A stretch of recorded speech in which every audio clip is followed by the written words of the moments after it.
for episode, I didn't even write the episode down. 5, Aidan feels. Roll 1, scene 1, take 1.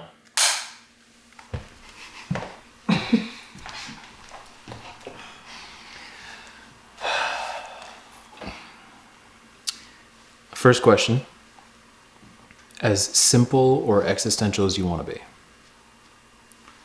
Tell me your name and who or what you are. My name is Aidan James Fealy. I'm an artist, an actor. I do some comedy. I'm a thinker. I just stew a lot. That's mostly what my life comes down to. Tell me something you dislike about yourself.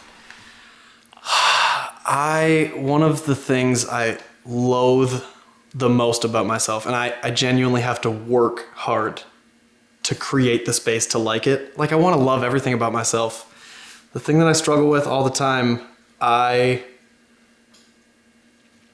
fail to finish more than I'd like. I'll pick up a project, I'll do 10% of it, I'll pick up the next one, getting ambitious, and get 5% of that one done. And I love everything I create, even if I get that much done, but the thing that I really, if I could flip it on its end, it would be my ability to just really finish with the gusto that I start with. Yeah, I think about that a lot.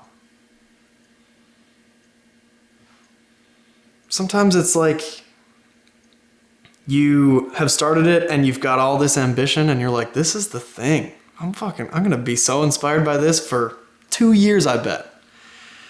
And then a few weeks goes by and you're like, well, the next shiny thing is pretty neat too. And then I just can't hone in on one.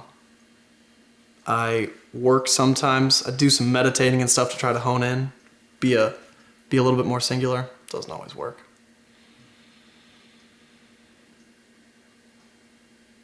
Interesting.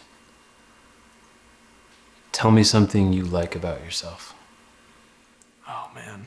I give absolutely everyone and everything the benefit of the doubt. I'm so naive to the ways of the world. Fucking, I won't even think. All of my shit is unlocked all the time. And I can be so negligent to people's negative intentions that I'm fucking doe-eyed and bushy-tailed. They're like, hey, I have full intention of sleeping with your mom. And I'm like, I really think you guys are gonna like each other. And I've been shat on plenty of times. I had my full fucking motorcycle stolen and it hurt so bad. A week later, I was leaving the next bike in the middle of fucking anywhere. I'm just like, whatever. Fucking trust the world, man. Wait till they burn you, then let them burn you again. Oh, man. I make it sound like it's a negative. I love it about myself. I'm so, just like, everybody comes up to me and I'm like, hey, guess what? You get a lot of slack.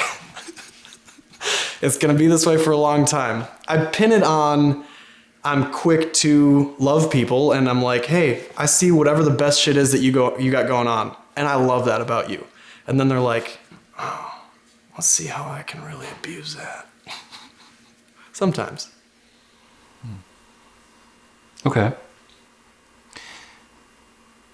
You leave here and you die. Immediately. Right outside of the front door. No goodbyes, no long farewell of any kind.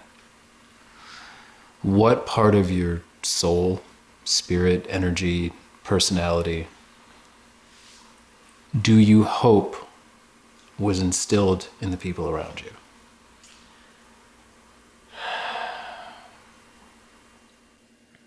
I believe that the part of me that will live amongst my community is probably a very general purpose, goodness, and well-intentionedness. I don't know how much I have. I'm not leaving behind me any financial means. There's very little that I have to pass on other than I have spent most of my life proactively working to be good to people, to reap good karma. If all that you're doing in your time is hugging people, say what you like about them, be kind, make sure that you're spreading that, I would be really surprised if that part of me did not live on. If I died on that front step, I think that the conversation around me would be, man, I don't remember a time when he treated me like shit. I don't remember a time when he was being poor to people. That feels like a pretty good legacy. Just to, even if I accomplished fucking diddly squat in the last 27 years, at the very least people were like, yeah, but he sure was nice. He gave good hugs. I like that. And that's it. That's the whole kit and caboodle. Good job. That's a great handshake.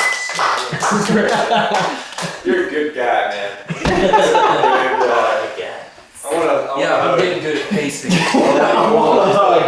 remember that time